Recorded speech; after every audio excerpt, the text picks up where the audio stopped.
এবারে জানাবো ইউএসএ সংবাদ।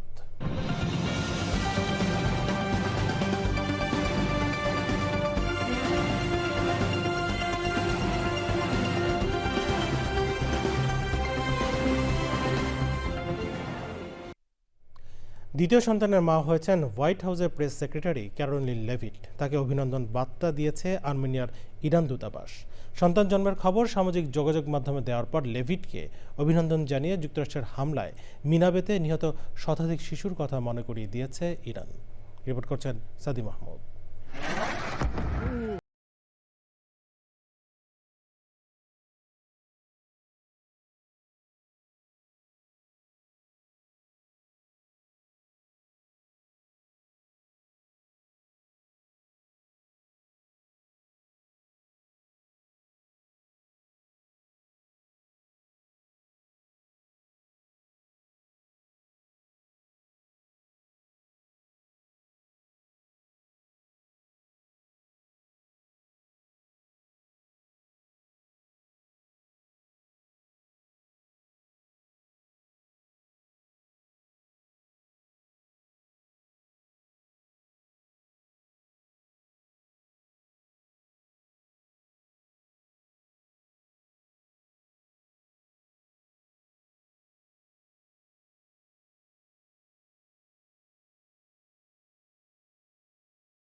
নির্বাচনী এলাকা পুনর্বিন্যাস সংক্রান্ত গণভোটকে অবৈধ ঘোষণা করে রায় দিয়েছে যুক্তরাষ্ট্রের ভার্জিনিয়ার সুপ্রিম কোর্ট।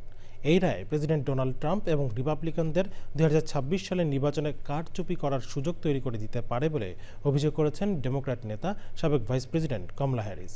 রিপোর্ট করছেন শহীদুল্লাহ রাজু। ভার্জিনিয়া অঙ্গরাজ্যের সুপ্রিম কোর্ট নির্বাচনী এলাকা পুনর্বিন্যাস সংক্রান্ত গণভোটকে অবৈধ ঘোষণা করেছে।